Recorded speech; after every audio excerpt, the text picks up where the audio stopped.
Pois bem, amados, nós estamos estudando aqui sobre a palavra, o estudo da palavra do Senhor. É um estudo de um estudo, tá bom? Como estudar a palavra do Senhor. É isso que a gente está estudando, tá bom? A gente já falou do amante da verdade, a gente já falou do espírito dócil, a gente já falou da paciência no estudo, da prudência. Agora a gente vai falar do contexto da palavra do Senhor, né?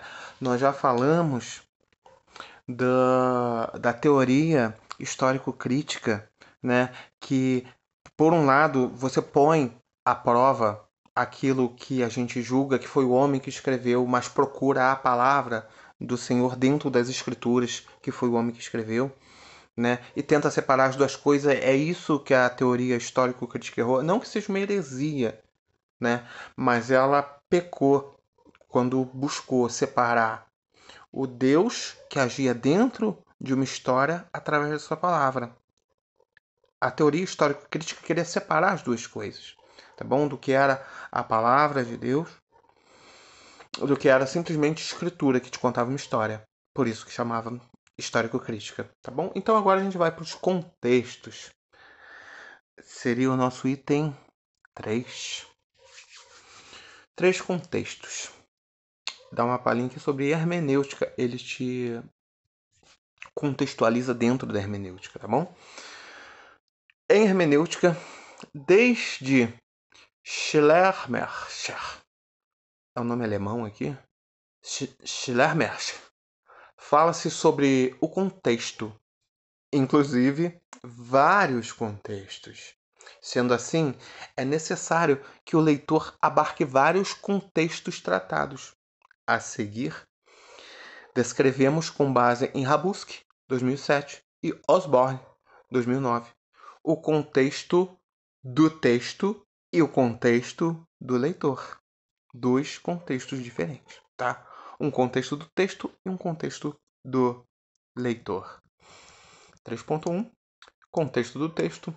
É fundamental considerar o contexto ao analisar qualquer texto. Uma vez o pastor Henrique disse que a sogra dele falava assim, né? Quando você lesse a Bíblia, que texto sem contexto é só um pretexto, né? Que quando você lesse a Bíblia, tinha que ler ela por inteiro, por completo, tá? Então a gente está falando aqui de dois contextos. Agora a gente vai falar sobre o contexto do texto. Mesmo sendo considerados inspirados e de grande valor para os que creem, os textos bíblicos foram produzidos dentro de um ambiente social, político, econômico, cultural e religioso específico.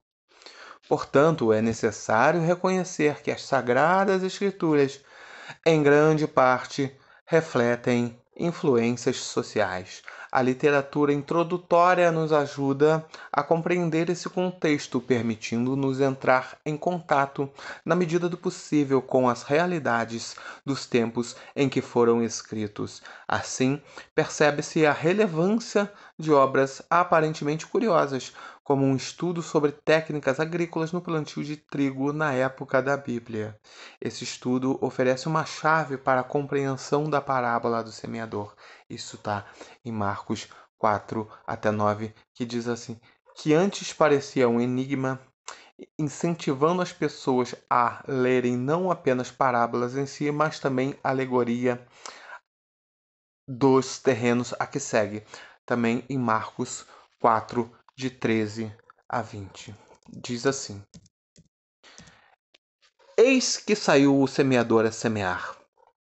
E ao semear, uma parte caiu à beira do caminho, e vieram as aves e comeram. Outra caiu em solo rochoso, onde a terra era pouca, e logo nasceu, visto não ser profunda a terra. Saindo, porém, o sol a queimou, e porque não tinha raiz, secou-se. Outra parte caiu entre os espinhos, e os espinhos cresceram e a sufocaram, e não deu fruto. Outra, enfim, caiu em boa terra e deu fruto, que vingou e cresceu, produzindo a 30, a 60, a 100 por um. E acrescentou: quem tem ouvidos para ouvir, ouça. Isso está em Marcos 4, de 3 a 9. Palavra do Senhor. Não entendeis esta parábola, e como compreendereis todas as parábolas? O semeador semeia a palavra.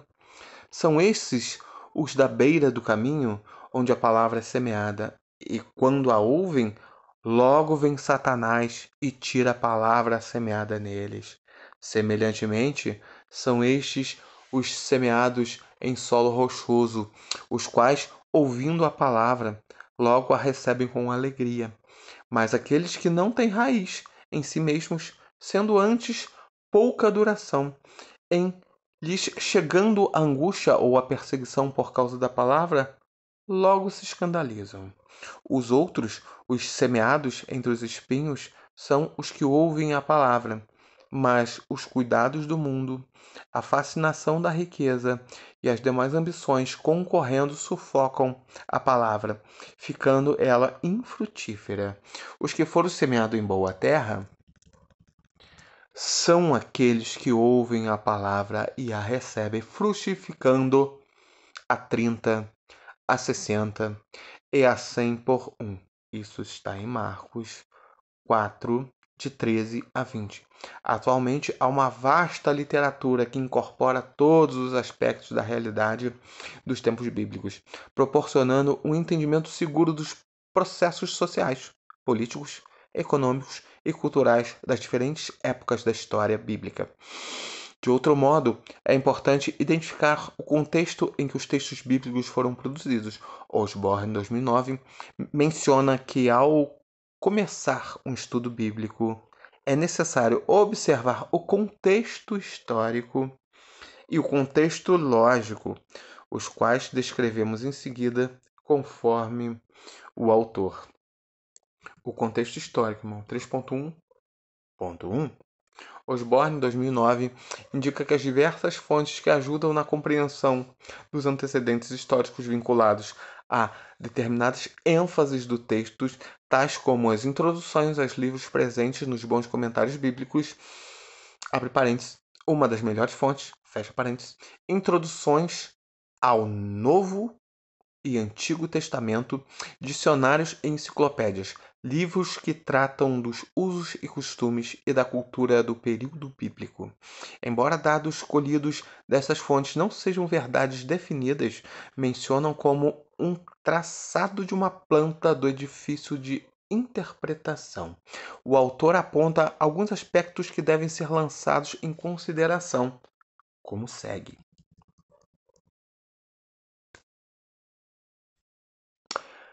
Em perspectiva, a autoria assume a maior importância na pesquisa histórico-crítica em relação à exegese histórico-gramatical. Contudo, aspecto ainda auxilia a situar o texto historicamente. Por exemplo, ao examinar profetas menores, é essencial compreender quando e para quem Amós ou Zacarias estavam profetizando, a fim de entender plenamente o contexto por trás de suas declarações. Por essa consciência, nos permite discernir as circunstâncias reais que influenciaram suas mensagens. Outro, a datação de um texto também fornece um conjunto de ferramentas interpretativas para entender seu significado. Por exemplo, se o livro de Daniel fosse escrito durante o período dos Macabeus, sua interpretação poderia ser diferente. Do mesmo modo que se o livro de Tiago fosse dirigido a uma comunidade da diáspora no ano de 110 depois de Cristo, isso significa e influenciaria a interpretação. Outro item. As pessoas às quais o texto é direcionado são relevantes na busca do significado de uma passagem. Suas circunstâncias moldam o conteúdo do livro. Por exemplo, entender uma situação subjacente aos livros proféticos, como o estado em que se encontrava a nação de Israel nos dias de Isaías, é fundamental para entender a sua mensagem. Além disso, é importante saber se a carta aos Hebreus foi dirigida à igreja de gentios, judeus ou a ambos os grupos, já que isso influencia a interpretação. A última alternativa parece ser a mais provável, embora o problema abordado pela epístola seja de natureza judaica. Outro item, o propósito e os temas emergem como aspectos mais relevantes para a interpretação. Isso é essencial que não abordemos qualquer passagem sem compreendermos os problemas e o contexto tratado no livro, bem como os temas abordados pelo autor. Recentemente, os comentários começam a explorar a teologia bíblica de livros específicos, o que tem sido de grande auxílio na interpretação. Ao levar-se em conta a perspectiva mais ampla de um livro, torna-se mais fácil interpretar corretamente as particularidades das declarações contidas nele. Amém? Fomos bem claro? O que eu queria explicar aqui sobre a teoria histórico-crítica e a teoria histórico-gramatical é o seguinte: a teoria histórico-crítica ela faz uma crítica da história, tá? E a teoria crítico-gramatical? A teoria crítico-gramatical ela critica que tudo que está escrito é importante, tá bom? Então uma veio meio que suprir a necessidade da outra, tá? Por isso que eles compararam as duas coisas. As duas são importantes. Uma para você ver como que se erra fácil e a outra para você ver que a gente tenta acertar errando. É como se fosse bem isso, tá bom? Agora 3.1.2, o contexto lógico é o fator mais básico da interpretação, tá? Se você lê uma coisa lógica, é fácil interpretar porque é lógico. O termo em si engloba um amplo conjunto de influências sobre um texto, o que pode ser representado por um diagrama de círculos concêntricos que se expande para fora a partir da própria passagem. Figura 1. A influência sobre o significado da passagem amplia-se à medida que nos aproximamos do centro. Por exemplo, o gênero detecta o tipo de literatura e auxilia o intérprete a localizar textos paralelos. Porém, a influência desses textos sobre a passagem não é maior que a influência do restante das escrituras. Era isso que eu vinha falando, tá? Da teoria crítico-gramatical. Para ilustrar, Osborne, 2009, menciona como exemplo o fato de o contexto imediato ter a última palavra nas decisões e o significado de um termo ou conceito. E Osborne diz assim, tá? Não é possível garantir que Paulo use o mesmo termo da mesma forma tanto em Filipenses 1 quanto em Filipenses 2. Não é assim que funciona a linguagem, pois cada palavra tem muitos significados. E os significados que um autor lhe dá depende do contexto, do momento, e não do tanto do uso das mesmas palavras em contextos anteriores. Osborne, 2009, página 46. O autor exemplifica isso por meio do uso de afemi, que significa perdoar, tá? Em João 14:27, deixo-vos a paz. E em 16:28, deixo o mundo e vou para o Pai. Seria muito difícil a interpretação de uma ocorrência do verbo a partir de outra passagem, pois a ideia é exatamente de oposição. No primeiro caso, Jesus dá algo a seus discípulos. Já no segundo, tira algo deles, tira a si mesmo. Ainda muito provavelmente não veríamos no termo o seu uso comum, como em 1 João 1:9, como significado de perdão. Se confessar, abre aspas, se confessarmos os nossos pecados, ele é fiel e justo para nos perdoar os pecados e nos purificar de toda injustiça. Fecha aspas. As demais passagens auxiliam a determinar o campo semântico, os diferentes significados que a palavra pode ter, tá bom? Mas somente o contexto imediato pode restringir as possibilidades para chegar ao seu verdadeiro significado. Agora, na figura 1, eu queria explicar para vocês que no centro dos círculos concêntricos está a passagem, tá?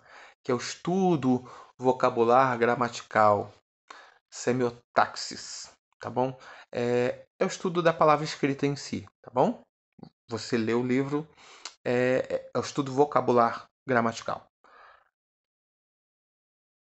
Englobando esse círculo, vem o contexto imediato, que é o diagrama de frases.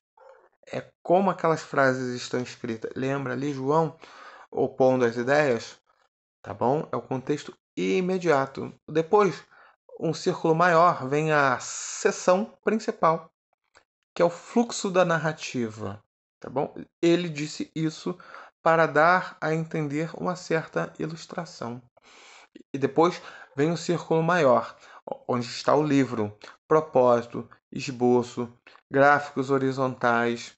Por quê? Porque cada assunto está dentro de um livro. E esse livro, um círculo maior que engloba todos os outros, tem o autor. E o que o círculo nos diz sobre o autor? Determina a intenção do autor. O autor ele sempre vai ter uma ideia própria, vai sempre ter uma ideia de si mesmo. Depois do autor, um círculo maior ainda, vem o testamento. O testamento, ver a passagem como parte do todo, aplicar paralelos. Ou seja, não tem o Novo Testamento e o Velho Testamento, não é um conjunto de livros, é ver a passagem como parte de um todo, tá bom? Então, cada partezinha tem aquele contexto seu ali, tem o seu contexto histórico. O Velho Testamento é antes de Jesus e o Novo Testamento com Jesus aqui, tá bom? E nós não temos um pós-testamento, né? Você vê que a parte do Antigo Testamento é toda uma parte histórica e a parte do Novo Testamento é toda uma parte profética, beleza? E o último círculo e maior de todos é a Bíblia. Ver a passagem como parte de todos e aplicar os paralelos tanto quanto nos testamentos. Só que em vez de ser no Novo e no Velho, agora é na Bíblia inteira. Eu acho que depois da Bíblia ainda vem gênero. Limitar as regras do jogo de linguagem.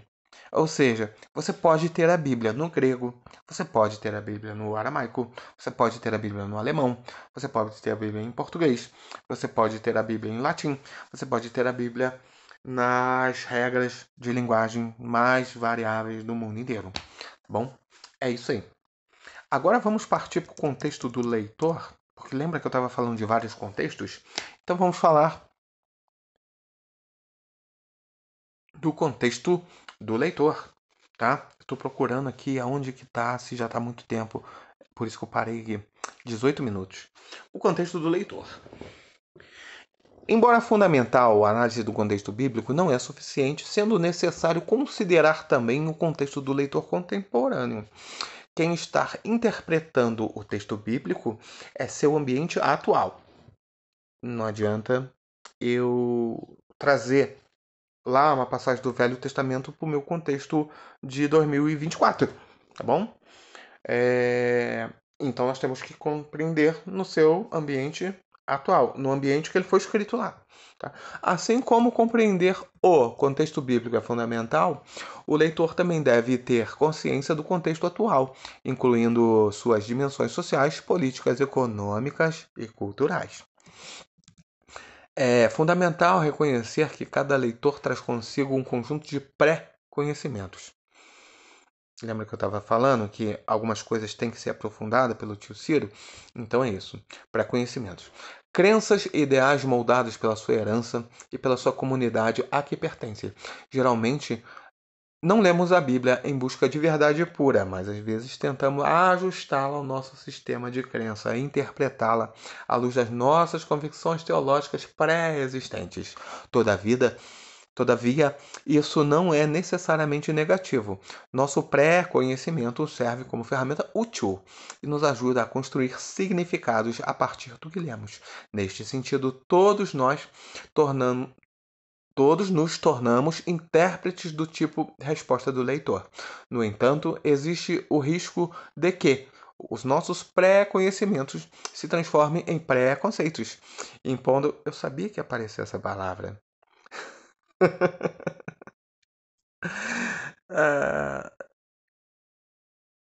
o nosso pré-conhecimento serve como ferramenta útil que nos ajuda a construir um significado a partir do que lemos. Neste sentido, todos nos tornamos intérpretes, tipo resposta do leitor. No entanto, existe o risco de que os nossos pré-conhecimentos se transformem em pré-conceitos, impondo interpretações prévias ao texto e obrigando-o a se moldar às noções pré-concebidas.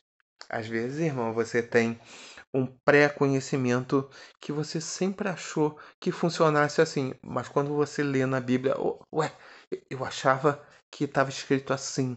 E quando você vai ver o contexto, não é exatamente aquilo que está escrito. No entanto, existe o risco do nosso pré-conhecimento transformarem em preconceito, impondo as interpretações prévias do texto, obrigando-a a se moldar a nossas noções pré-concebidas. Foi isso que eu disse agora. Portanto, até certo ponto é essencial deixar de lado essas ideias e permitir que o texto expanda, desafie ou mesmo transforme nossas concepções anteriores. Como leitores, devemos posicionar-nos perante o texto, permitindo que ele fale conosco, em vez de tentar controlar as suas mensagens conforme as nossas preferências. Embora as ideias e o repertório do leitor sejam importantes nos estudos das verdades bíblicas, é fundamental utilizá-los para compreender o significado no texto e não para impor interpretações que não sejam alicerçadas nele. Não basta somente ter a informação acerca da atualidade, é essencial analisá-las adequadamente. Sem isso, ocorre o risco de interpretar de forma incorreta ou ingênua a realidade. As perguntas feitas ao texto bíblico a partir do contexto atual podem ser irrelevantes sem uma análise crítica adequada, ao qual requer instrumentos críticos para analisar a realidade atual, permitindo um diálogo produtivo entre o contexto do leitor e o contexto bíblico. Isso revela aspectos anteriores ignorados ou considerados irrelevantes ao examinar um texto numa leitura superficial. Destaca-se ainda a importância de dar voz aos subjugados pelo sistema sociopolítico da época, considerando a consciência do lugar social do intérprete. Por quê? Porque Paulo era uma pessoa extremamente culta, né? Paulo era advogado. Então, o que Paulo escrevia para as igrejas era uma linguagem culta. Então ele tinha que adequar a linguagem dele para que ele fosse entendido aonde as cartas dele fossem chegando, tá bom? Agora nós vamos para a crítica textual. Lembra que a gente estava falando das várias críticas? O item 4 agora é a crítica textual. Vamos lá. Para tratar o desenvolvimento histórico da ciência da crítica textual, Glaser e Nix, 1997, ressaltam a relevância de distinguir a alta crítica da baixa crítica. Os autores alertam que a questão da alta crítica, crítica histórica, e baixa crítica, crítica textual da Bíblia gerou muita confusão e controvérsias. Parte disso decorreu de uma má compreensão do termo crítica, quando aplicado às escrituras. e, em seu sentido gramatical, refere-se ao exercício do julgamento.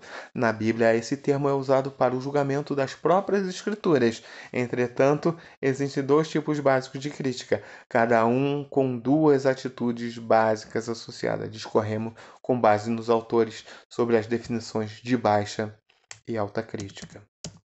4.1 Crítica e baixa crítica.